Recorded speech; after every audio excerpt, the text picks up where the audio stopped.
Les amis, alors juste avant de commencer la vidéo, je vais prendre quelques minutes pour vous parler vraiment sérieusement et pour surtout vous remercier parce que les amis, vous le savez, ça fait depuis un an que je vous parle quand même d'un énorme projet de ma vie.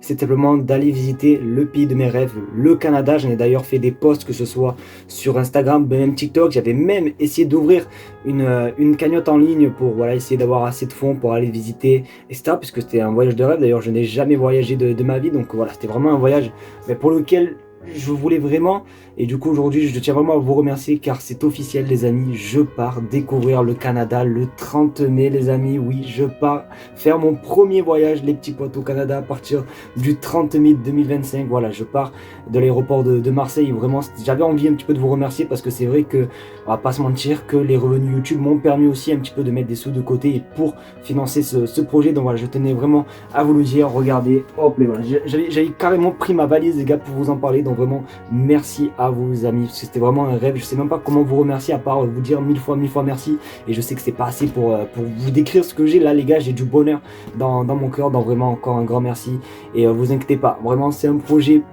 que j'ai toujours rêvé, c'est mon projet à moi mais c'est aussi le vôtre parce que voilà vous m'avez quand même énormément aidé, vous m'avez soutenu que ce soit sur les réseaux sociaux etc, donc juste pour ça grand merci à vous, je vous aime très fort et je ne vous lâcherai jamais.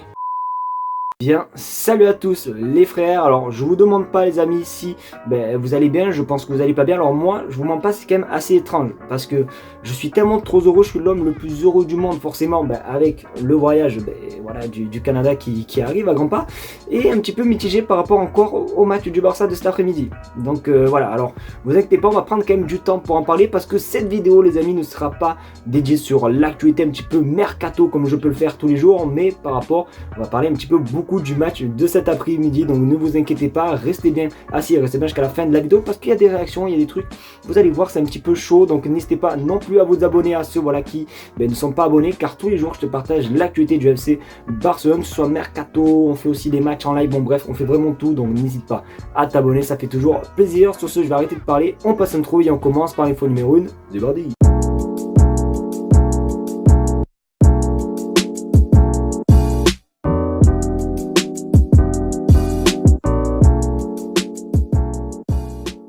Le Barça a malheureusement perdu face à Las Palmas, c'est vraiment inattendu, vraiment les gars, je vous jure. Alors je n'ai pas pu regarder le match tout en entier, je vous le dis pourquoi, parce que tout simplement à 14 h je devais retourner à l'agence de voyage pour du coup financer le voyage au Canada, et du coup ça a pris un petit peu 45 minutes parce que le temps qu'elle me sort le contrat du voyage et compagnie, l'assurance et bon bref voilà, c'était vraiment un truc de fou, donc j'ai loupé toute la première mi-temps, et après la deuxième mi-temps les gars, j'avais pas trop envie de rester à la maison devant un écran etc, donc du coup je suis parti un petit peu faire une petite randonnée à côté de Perpignan, une petite montagne, donc du coup voilà, j'ai pas pu vraiment assister au match, donc ça va être à vous de jouer tout simplement les gars dans les commentaires et à me dire ce que vous avez ressenti du match. Alors ce que je sais c'est que malheureusement Alejandro Balde serait sorti sur civière, alors ça les gars ça me met vraiment dans le cul les gars, je vous jure parce que je vois avec Gérard Martin les gars, je sais pas vous mais c'est vraiment un truc de fou, voilà c'est vraiment défaite assurée tous les matchs, donc voilà, et en plus voilà on perd encore des points en Liga. Voilà, les 3 derniers matchs, c'est vraiment que des pertes de points. La défaite contre la Real Sociedad, le 2-2 face au Celta Vigo, et là, la défaite en plus à la maison,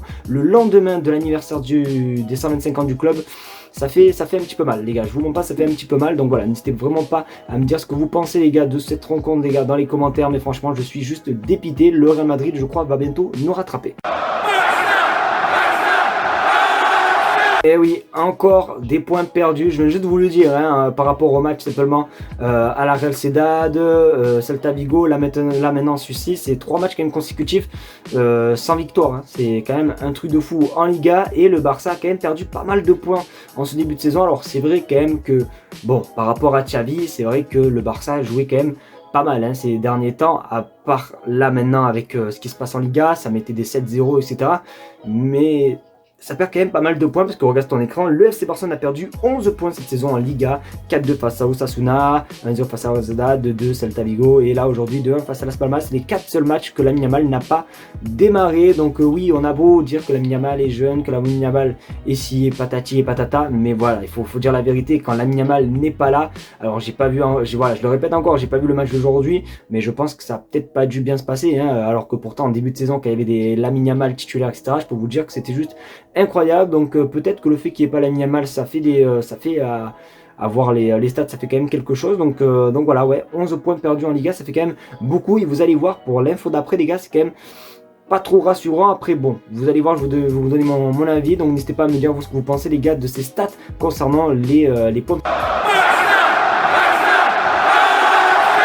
Le Barça du début de saison était juste exceptionnel, débranlé à chaque match, etc. C'était juste magnifique, ça se dégrade un petit peu et du coup on a un petit comparatif concernant les 15 premiers matchs, que ce soit de la première saison de Xavi ou bien même de la deuxième saison et du coup de la saison actuelle, et vous allez voir c'est un petit peu quand même similaire. Donc regarde ton écran, donc du coup vous pouvez voir que lors de la saison 2022-2023 à la 15e journée le Barça avait 38 points, 2023-2024 ils avaient 34 points et 2024-2025 ils ont aussi 34 points. Donc voilà, c'est vrai qu'on parle beaucoup quand même d'Hansi, etc.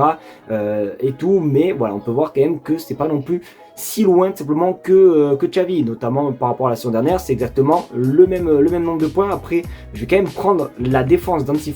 C'est vrai qu'avec Xavi, c'était pas non plus si dégueulasse, on perdait pas non plus tous nos matchs, sinon il aurait été viré dès le début.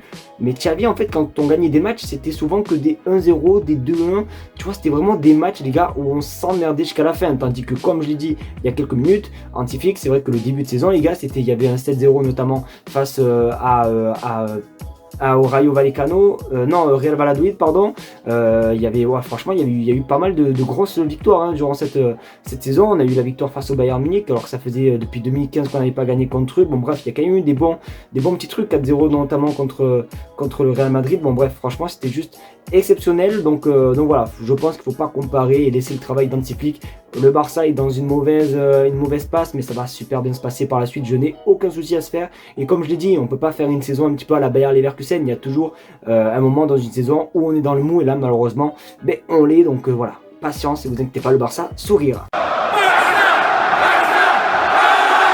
Forcément, du coup, on était tous dégoûtés, on est tous même encore dégoûtés par rapport au résultat de cette rencontre, la défaite qui fait quand même assez mal. Il y en a eu un qui est passé tout simplement après le match, aux interviews, et franchement, j'aime beaucoup comment il parle, et ça se voit que Rafinha est devenu quand même un autre homme. L'année dernière, on le critiquait, etc., manque de niveau, etc., et là, cette saison, tout va. En plus, il marque, etc., et en plus, il parle comme un vrai leader. Regarde ton écran, Rafinha, nous avons eu des résultats médiocres, nous avons baissé le niveau de ce que nous faisions, nous devons continuer à travailler, il y a beaucoup de choses que nous faisons mal, nous devons inverser la tendance. Mardi, je suis en colère, je me fiche de mon but, et ça c'est vraiment ça les gars, c'est une prise de parole vraiment de capitaine pour moi. Voilà, il s'en fout de son but, et même il dit la vérité, le Barça est dans une période assez médiocre comme il a pu le dire. Donc je suis totalement d'accord avec Rafinha, et c'est bien voilà d'avoir des joueurs comme ça qui se cachent pas, etc. Je m'en souviens que l'année dernière, pour parler encore de Xavi, l'année dernière, quand on perdait, Xavi disait qu'on jouait toujours bien et qu'on a perdu à cause d'une petite erreur ou qu'ils n'avaient pas de chance. Tu vois, à chaque fois, il esquivait simplement les problèmes, il esquivait simplement la vérité, tandis que là, Rafinha dit clairement la vérité, il dit qu'on est dans une mauvaise période, etc. et qu'il faut se remettre dans le jus mardi, car oui, le Barça rejoue mardi. Donc ça, c'est quand même assez exceptionnel. J'espère que le Barça se mettra bien. D'ailleurs, je serai en live mardi. Voilà, en tout cas, très belle prise de parole de Rafinha. Les amis, c'est déjà la fin de cette vidéo, j'espère qu'en tout cas elle vous aura plu. Encore un grand merci, parce que c'est vrai que oui, on peut être un petit peu dégoûté à l'intérieur de soi par rapport à la défaite du Barça, mais au fond de moi quand même, je suis quand même assez heureux, parce que le gamin qui a toujours rêvé d'aller au Canada, va y aller, tu vois, tout simplement. Et c'est vraiment un rêve, c'est comme si, tu vois, c'était le cadeau de Noël, tu vois, le Papa Noël qui est venu déposer le cadeau sous le sapin. Voilà, encore un grand merci. En tout cas, passez une très bonne fin de journée. On se dit simplement, je sais pas si demain, surtout pour une nouvelle vidéo, je sais pas du tout, je verrai, je vous tiendrai au jus. Mais en tout cas, merci à vous, je vous aime très fort, et peut-être à demain. Tchuss.